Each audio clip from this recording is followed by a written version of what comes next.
Alright, Anekantavad video. Conceptually there's stuff to work with here, so I'll work with it. So he ended the video by saying something, if you want happiness, blah, blah, blah, eat some candy. And then something about, you want something, truth or something, then stare into the face of reality as if what he's saying is something to do with reality, and that's sort of the argument, is the truth is on trial here or something. That's what's being tried, is what are reasonable descriptions of our reality. So I've never quite been able to get what he's talking about, his tiger that he rides, and the this coming out of the cave thing. I can come up with other metaphors for it, like you take a caveman, from 5,000 years ago or something, or no, well, obviously more than that, 50,000, and he's 1 minute sitting there doing his rock against rock kind of tool thing or whatever, and the next minute he's here in modern reality, right, 52nd Street or something. And it's just not going to be comprehensible. It's it's going to seem all like some other world, some other reality, that it's not any kind of evolution of his reality or any kind of even connected to it. It's going to be completely alien, like completely in that almost water and air are suspect. It's just not going to make any sense. Light coming out of things where the sun isn't, all kinds of weird things like that. It's just not going to be comprehensible. And the reason why it's comprehensible to us is because we're fed it a little piece at a time through our maturation. So the consumption isn't all at once. You can't force feed somebody everything at once. And maybe he's talking about something like that. And then I would argue, well, why would you try to eat the meal that way? Why would you try to, let's say you're going to eat an elephant, and you're going to take an ear to eat the elephant, you can't eat it in 1 day. Can't be done. Alright, so that was just a way of me trying to understand what he is saying about some sort of future shock. And I'm still going to argue that it's just a shock. It's just the problem isn't the truth. The problem is that it's being forced on you too fast. It's like me going to Japan and expect I'm going to speak Japanese now. I can't speak Japanese now. Can't do it in 1 day. So it's all going to be difficult until I acquire some ability to comprehend and understand, till I'm matured into the environment. Alright, so I'll go back to the beginning where I started with my notes, because it's sort of, these are important things just to acknowledge. So he sort of acknowledged, I've sort of acknowledged, that our different perception of time and physics means that we really are growing two different trees of perception, and they could possibly be close enough to each other that the branches can in some constructive way interweave, but it could be that they're too far apart to ever have the same birds in them or have anything meaningful to do with each other in terms of what reality they can exist in or communicate, entangle with their roots or something, however you want to describe being more productive or being capable of interacting.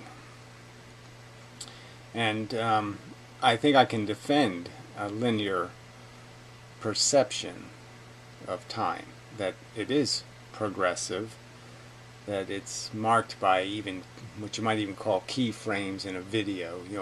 It has markers that are key points, key bits of knowledge acquired, key dates in history, you could almost say. Maybe not the ones in recorded history. Maybe the key dates really were some other little event that took place that was much more important. But just this idea that there were moments where new opportunities arose because of a victory or a defeat, and the causes for those victories and defeats, and they completely change destiny. I sort of argue that little key moments are like maybe when George Bush was standing there with the bullhorn on top of the dead 9/11 victims. That at that moment he could have made us, he could have given us integrity and said, we're not going to react because of a few lunatics, because a few people don't respect anything. They don't respect a fair fight or decency, or they have no character because they're lowball. We're not going to play that game. We're not going to blame all of Islam because there's some people who want to create war, and that's exactly what they intend to do. And that was known by the government. That was known that was Osama bin Laden's objective, was to cause a war. And to walk right into it, so I'm just saying history could have been very different if that speech was different. And I would argue. I mean, I know I'm adding a politically,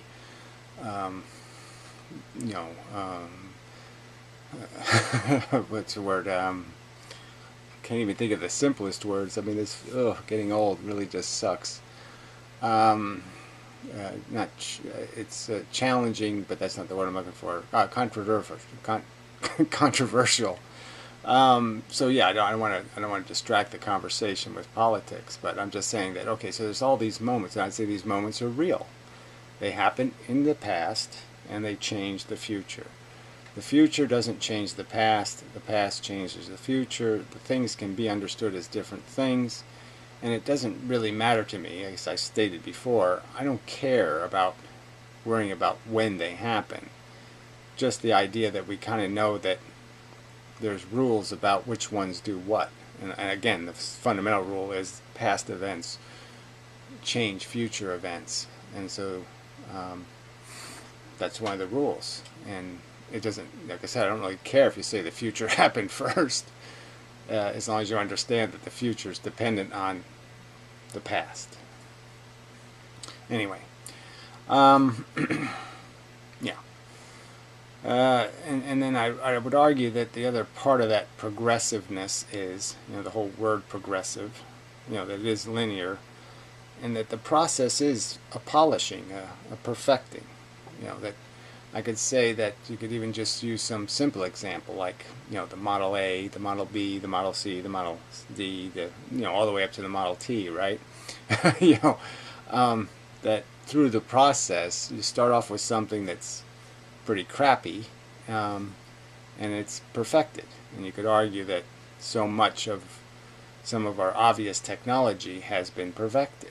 And you could argue that some social mechanisms are on the way to perfection, in the sense that they get better, they get improved.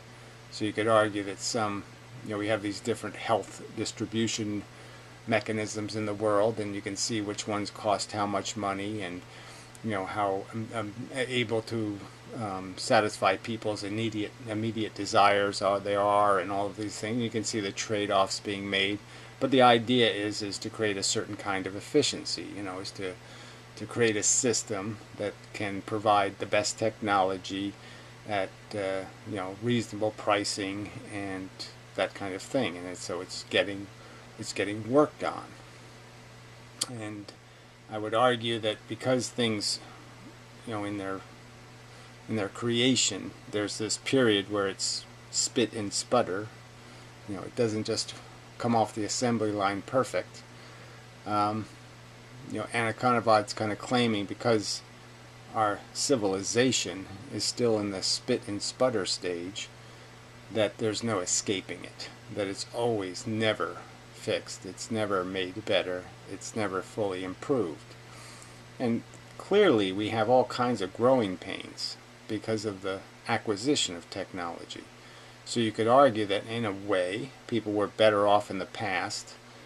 I mean, I've made this argument that in this silly, crude way, we are so much more, we're in such a worse living condition, in the sense that if you add up the amount of time the average human spends in a disabled, sick, or dying condition, it's a huge amount of more time. So even though people were catastrophically ill in the past, you know, they had the plague and cholera, all kinds of infectious diseases, you know, all the fevers, you know, many of them, really tough, really nasty. The flu, it killed them quickly. So yeah, they didn't spend nearly as many days of their lives as a percentage of their life. They spent a higher percentage of their life in good health than in poor health, because they also died younger.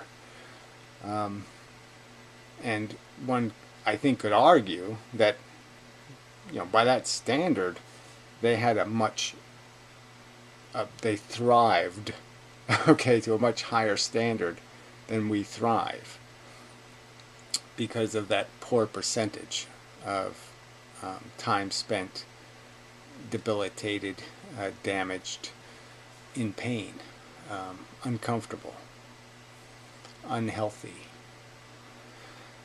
So that's a sputter.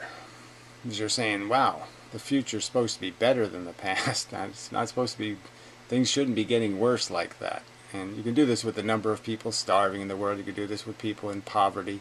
You know, you could say, you know, we're worse off than we were when there was indentured servitude and slavery, because so many people are enslaved to low wages. So there's lots of standards you could use to say, gee, this model of civilization sucks.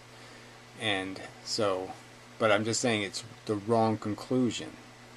I'm saying it's not fair for you to have this expectation that it was all going to happen easily. And one of the reasons it doesn't happen, the reason why there is so much spitting and sputtering, is exactly what you're causing, because people keep scapegoating. They keep not fixing it. They keep doing this futile escapism crap or something else instead of showing up for the war and fighting the fight and getting it done. In my opinion, that's one of the problems. That's why it doesn't get engineered and fixed. It's because no one wants to do the work of engineering and fixing it.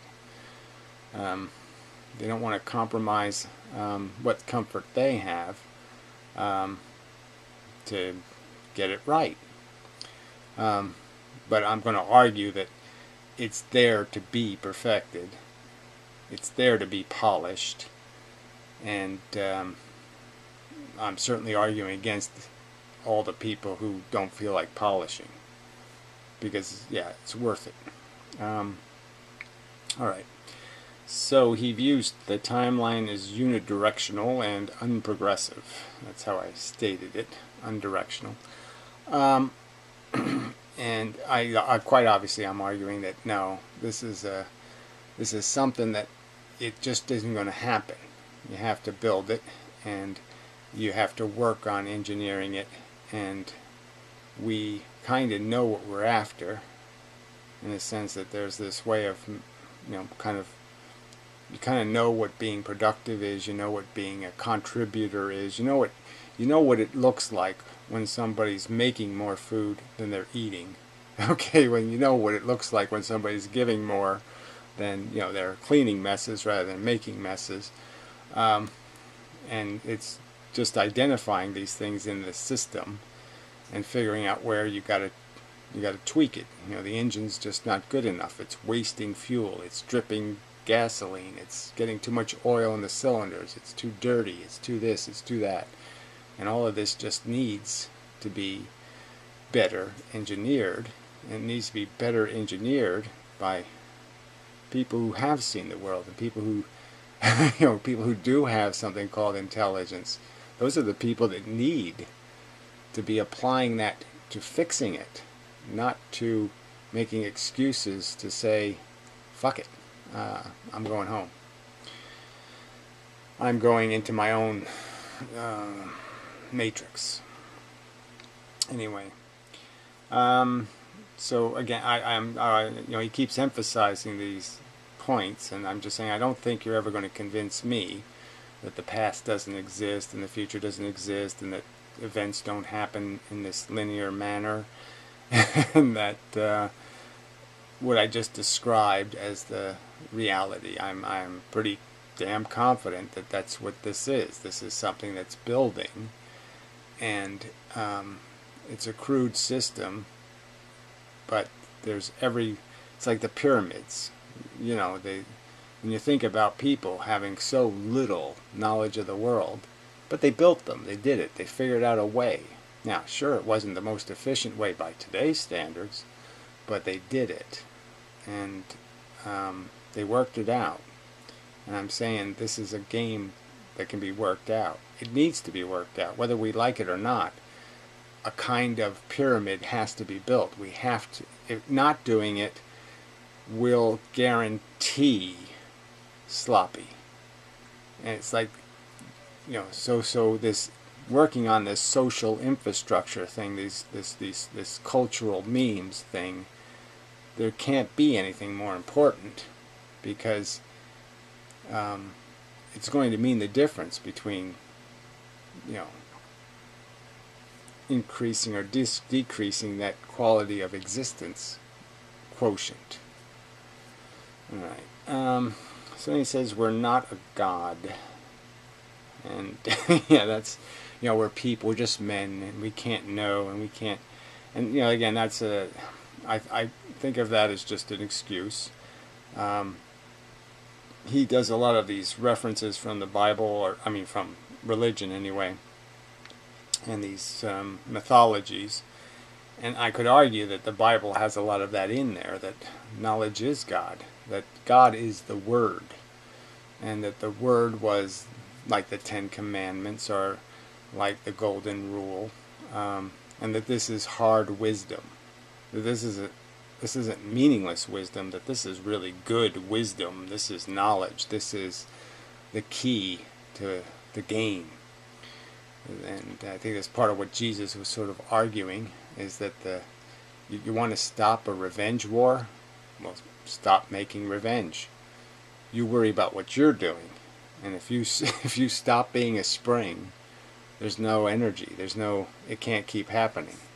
So yeah, you'll end up taking a bullet a few times, but overall there'll be less war, a lot less. So it's a plan, and it's not an unreasonable plan. Yeah, it requires a short-term compromise. I'll get hurt in the short term, but you'll win in the long term. Kind of like the not negotiating with terrorists kind of idea. You know, it's just very hard to live up to, because it's immediate. Something's right there at stake, and it's hard to sacrifice the value you see right in front of you for some promise of saved value in the future. But the truth is, it's good wisdom, and we should really try to make that wisdom embraceable, a real principle, something we cherish, not because it's easy, but because it's hard. You know, a Kennedyism or something. You know, you want to do it because it's the right thing to do. Alright, so then he was getting onto the argument of, you know, it's always an interesting one, you know, is there any such thing as an unselfish act? And I've sort of argued that action's the tricky part. So I could argue that there's plenty of unselfish thoughts. So you can have unselfish thoughts. You can understand something unselfishly. I can understand 2 + 2 is 4. I have no self-interest in the answer. It just is the answer. I can even be bigoted against 4 and say I really don't like 4. I'd rather the answer be 3 or 5. I like odd numbers more than even numbers. But I know it's 4, so I'm unselfishly saying 2 plus 2 is 4. Now I can logically do the same thing with notions of reality. And I could argue that I've many times in videos said I'm an asshole. I mean, I am. I'm a selfish cunt. And I don't like that. Now, there's nothing selfish in me degrading myself, right? I mean, there's no real self-interest that could be found in me. Ooh. I mean, I'd rather be able to just say, no, I'm really perfect and great. And I've never failed, and I'm never make a mistake. I'd like to be able to say that, but I know that's not true. I'd like to say that I've performed exemplary, just totally, always right on pace, and that I've never compromised a true value for my own convenience or something. Of course I have. So I'm just saying that I could say that that's an unselfish thought, and I can say that me saying it is an unselfish action, because you can't really make anything out of it. You can't make any profit out of it. Personal interest is kind of lost there. And, unless you're going to argue for a false humility or something, but I think, I think most people would understand that would be the last thing you would argue about me. But anyway, it doesn't really matter if you get if you concede that there are thoughts, even when you like say you see your own self and you see yourself do something kind of bigoted, in an attitude or something, and bigoted not in some, like, I always kind of try to make distinctions between people's behavior and their class or their race, and understanding the difference between culture or personal character and race or something like that. Because it's just totally unfair to blame the bad habits, even if the majority of a race have those habits, even if you're perfectly capable of profiling the fuck out of them. It's still just cheap, and it's not good logic to assume. So that assumption is stupid, that it has something to do with race, and it doesn't have something to do with culture, and something to do with where people are maturated and in which circumstance they're living in. And so you can see that in yourself, and that's, I would argue, these are unselfish perceptions. So then so I don't want to fight it to death. What I am saying, though, is once you understand something, you have a principle or an idea, when you make it into action, you're usually going to have a self-interest, in the sense you have respect for the principle. You've become devoted.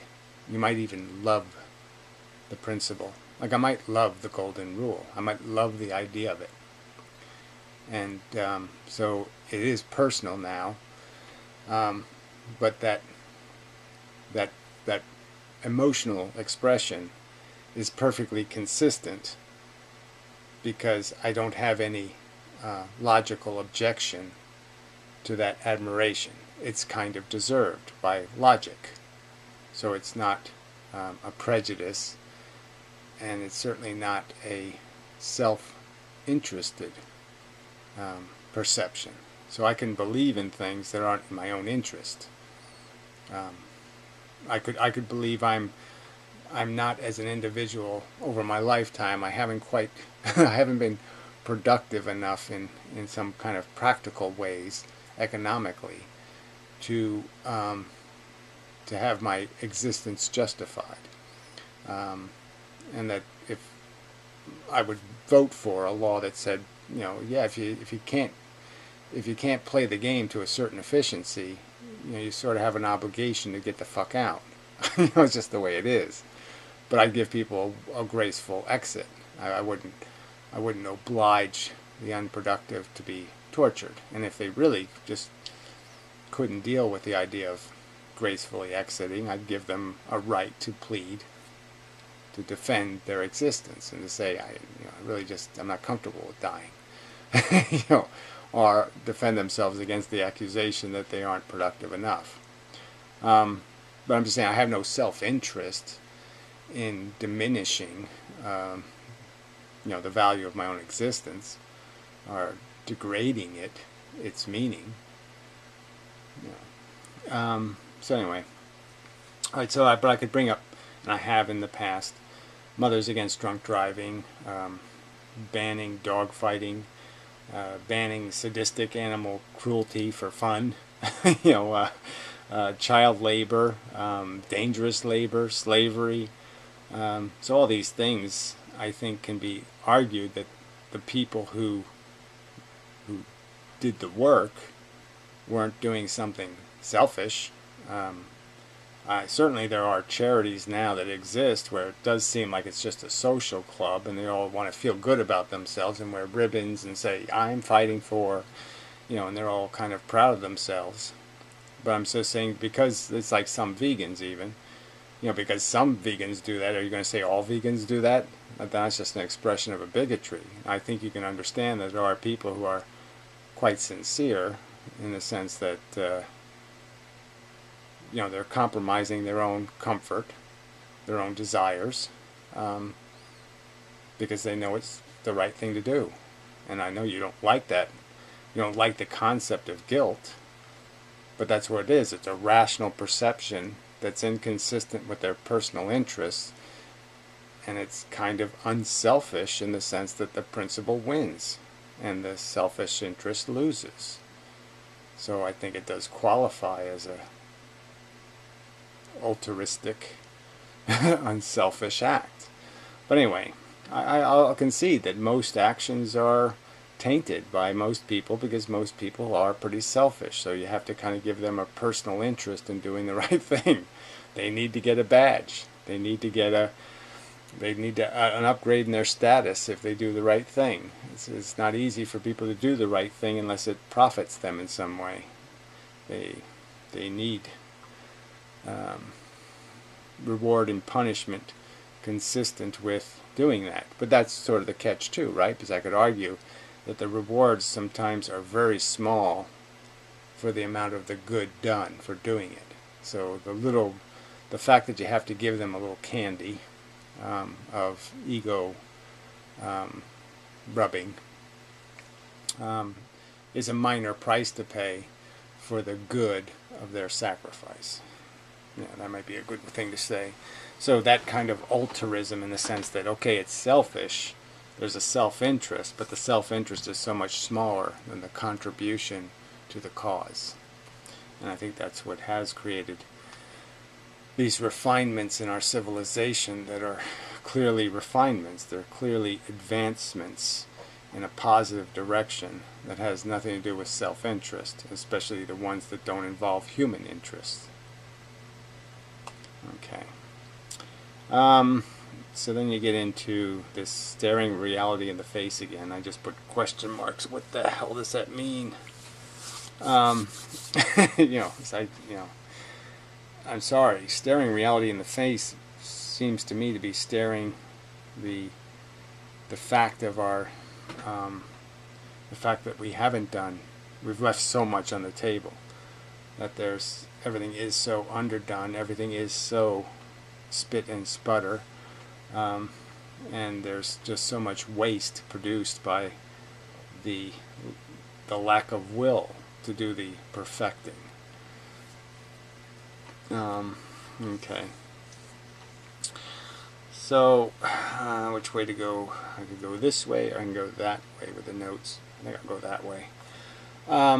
So I guess I'm kind of arguing that this is a trial, and that you can always put things on, what's being tried. This argument about what the truth is, and it's still going to be based on the evidence. So I mean, you can't just pretend that. Well, I'm not saying you're pretending that all conclusions are outside of the realm of having a quality that's based on the quality of the evidence. And I think you're evading a lot of that with these blanket statements, as if there's no evidence of anything, or there's no proof, or you can't prove. And I guess I would argue that I think you can logically prove. I mean, the kind of proof you want is kind of like when somebody says, I have to prove I feel or something. What do you want me to do? I mean, I can't do that. I can't give you a material presentation of the proof. I can only give you the logical evidence for its existence. Alright, let's see. So then it was this filter argument that, and he, I would argue our brain, I can't remember what kind of filter he was calling it, but my argument is that our brain is kind of a bullshit filter. I mean, it's a good filter. And then the irony of his argument is he's arguing how he's anti-herd, and I'm making exactly the opposite pointed argument at him. He's Borg all the way down. Borg, Borg, Borg, Borg, Borg. He's the herd. I mean, he's the one saying the narrative makes sense, that there's some reason to create new victims. There's reason to do this. The Borg says so. The Borg wants it. He's or else he's magically contriving some bizarre notion that the idea of reproducing was something he originally came up with, and that he did it for some original reason besides vanity or convenience. Makes the wife happy. And I would argue I don't think he did it for either. I don't think he did it for any other reason than those crude reasons. Some crude force inside of him that made this an agreeable idea. And it had nothing to do with anything anti-Borg or anti-herd, and had everything to do with something very herd and very Borg. It's just that he thinks he's Jedi, so apparently he thinks his kid's going to be more awake, more Buddha, because he'll be able to indoctrinate him, and somehow he's not going to fall into the ignorant trap. The person who is living the unlived life of someone who doesn't even know they're suffering, as he described them. And if they don't know they're suffering, why should I care that they're suffering? Again, you have to care, because the only way they can become unignorant is for them to be corrected by somebody who is unignorant. So the unignorant have to correct the ignorant. That's the way it has to work. That's even in Buddhism. The wise Buddha, instructs the whatever you call them, the molestables, the students. All right. So I did the learn in pieces thing, which I think was a good argument. And that you can't do this maturity thing in a sloppy or half-ass way, and we've done that in our cultures, unfortunately. So there's a lot of pieces missing from people's connection to the real game they're involved in. So they lack an overview, and they lack a big perspective, because we're not maturing them into their life on the chessboard. And they really just don't have any knowledge of it. They just know the squares in front of them, and that I'm supposed to take ground, and I'm supposed to do this, and I'm supposed to do that. And they really do lack much, they don't have much perspective. And that's, again, spit and sputter. That's a flaw in our culture, that it can't do any of this important. See, because it all gets into this battle with the religious folk, right? If you do any philosophical preaching in grammar schools, then they'll claim a right to bring God into the schools and to do their philosophy. And clearly there's lots of advocates for perspectives that are silly. I wouldn't want Piro's philosophy taught in schools, this unrealistic idealism. But but it's sort of a big, huge part of maturity that's left out of the game, because students aren't challenged, to defend what happens in the world. It's like in school, I learned history. I mean, I learned that there were Jews, and I learned there was Germans, and that they were killing, and there were brutalities, and there were wars, but you never really got to the question. You never got to any debate about who was really right and who was wrong, and why everybody had to react the way they reacted, and causality was sort of left ambiguous because we can't get into the politics of causality. And this is a huge vacancy in education, and that's why there is all this diversity. That's why you think you're anti-Borg, and I'm looking at you and seeing Borg. Anyway, and you likewise are looking at me as, fascist, Pol Potian or something.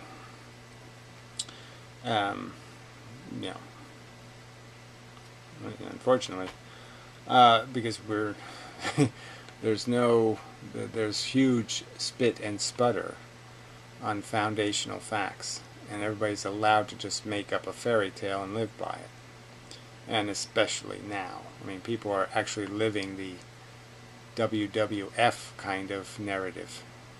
They're actually grown people who are almost living in that world, like like this is relevant and meaningful. Spooky. Alright, so this is not about popular opinion. This is about a rational trial of evidence. So that's my argument. I'm not arguing in defense of popular opinion, so I'm certainly not saying that you should comply to popular culture. I mean, obviously I'm not complying. So that's part of what's kind of interesting about this conversation. We're both on fringe branches, and of the tree of human perception. But yeah, there's very little common branching to our branches. So you almost have to go all the way through the common man to get to the other side where you're at. And so I'd be agreeable that there's nothing much in the popular culture to have much confidence or to feel very inspired by. But again, as I have argued in videos, that's sort of our failure, right? I mean, what ignorance there is in the world exists because somehow the unignorant, who are supposed to be smarter, can't make a decent argument in defense of what they're saying. And we should be able to. I should be able to say something like, this is a trial of evidence and we have an obligation to obey certain rules of evidence. And I know that sounds not possible to you, that there could be these rules of logic, and that it could be that this is the only real way to get to a better designed car. But you can't get to it if you don't have these rules about what efficiency is and what productivity is and what we're really after here, which is some rational balance between, addiction and consumption, and, desire, personal, and social interest, gameplay. There's more than one piece on the board. There's just no way of denying it. You can't, if you're going to deny that truth, that the universe isn't your piece, that as a factual, nasty truth, the board you're playing on is crowded. It's not your trampoline. It's not a personal event. It's an event that happens in a collection of events, and the impact potential is undeniable. Your movement moves the ground thereon. You just can't So that's another one of these key things, like the progression of time. If you can't accept that reality, or you won't accept it, wow. I mean, yeah, we just have no way of having a rational conversation, because that's the truth to me that creates every bit of limitation. Like I said, I'd say go ahead. You want to go into some rabbit hole somewhere, and you want to squint your eyes and make the world all funky, go ahead. But you can't do it when you're on this crowded table. You can't do it in this china shop. And that's what we're in. Whether you like it or not, you're in a china shop. And you just can't do this, I'm going to pretend I'm blind thing. No. You can't do that. It's wrong. It's impractical. It's doomed to fail. You're doomed to break more china than you make. But whatever. Alright, ignorance can't be unintelligent. Ignorance can't be made unignorant. Yeah, there you go. I'm sorry, yeah, this is just the terminology used in the video, so I'm just playing with it. So the ignorant can't be made unignorant without correcting. That's the determinism. And so that's where the obligation comes from.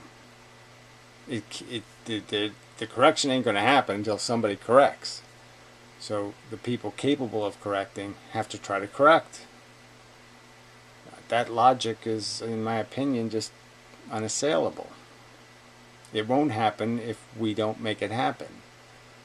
The butterfly has to flap its wings to get off the ground. I mean, these are just fundamental rules of the game.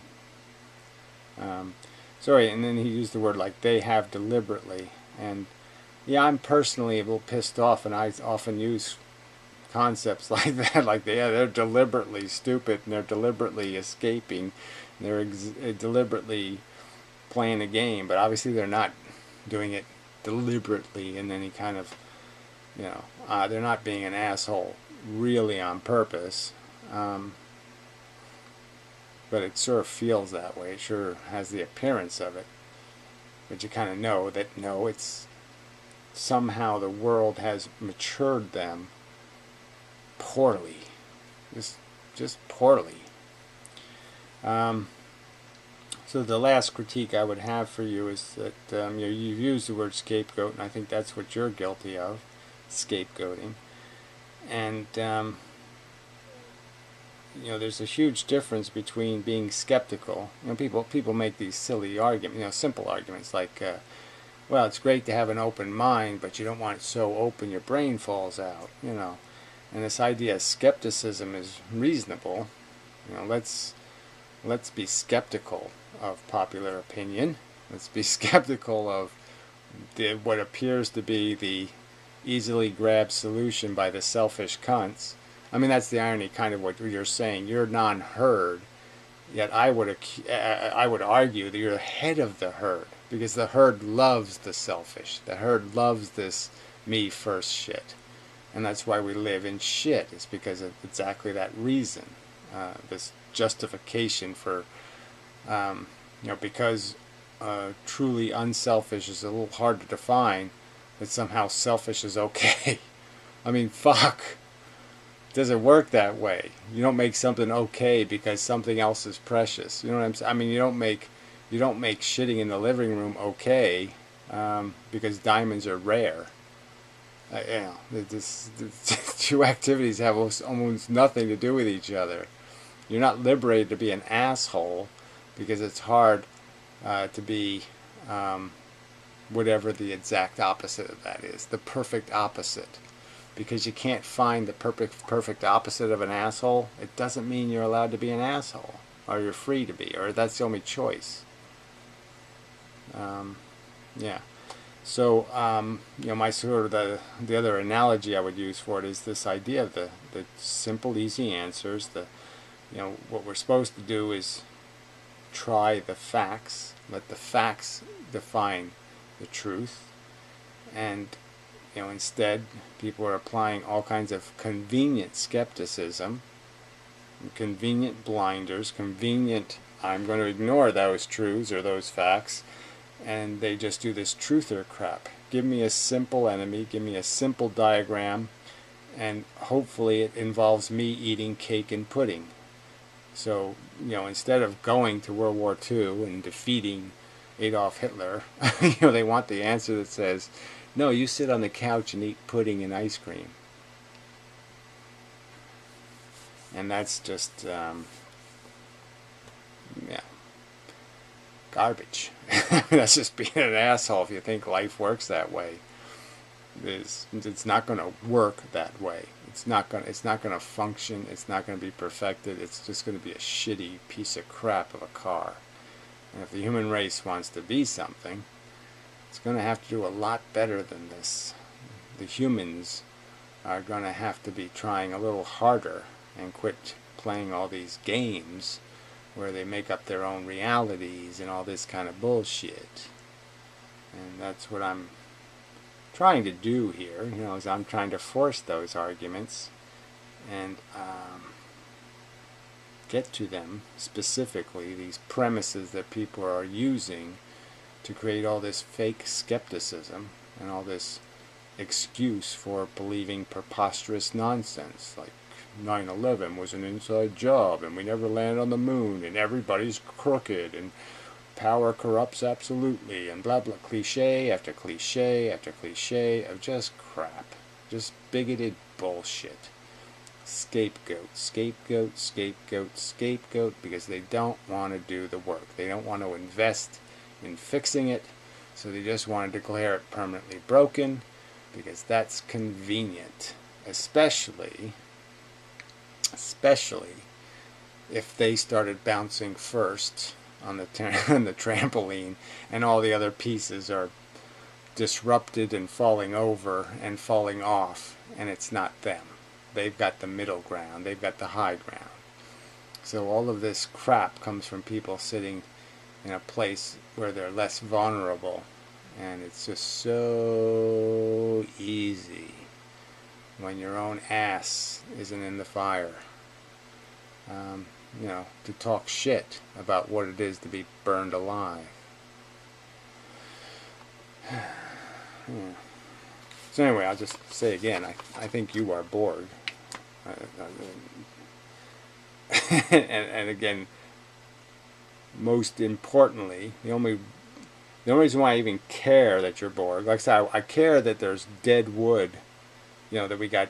It's like this is a lifeboat, and we got people on the lifeboat who are actually dead.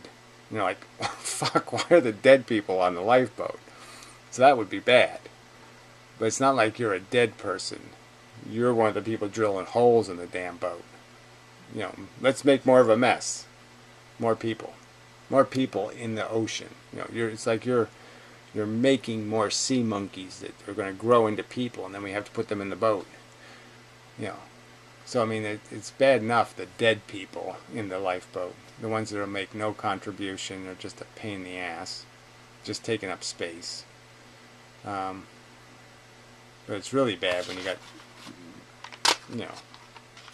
terrorists, on the boat. That's kind of how I view what you're arguing. I don't know, I'm not a god, I don't know what I'm doing, I have limited knowledge. Yeah, I'm going to make some more people. Doesn't sound consistent. That sounds like something a god does. Creating life, that's kind of what gods do. Not humble people. Not people afraid of the dangerousness of the whole game. They're not the ones aggressively doing that. So there's a certain contradiction in your knowing your limitations when you don't think your limitations include creating living things. That's not outside the scope of your qualifications.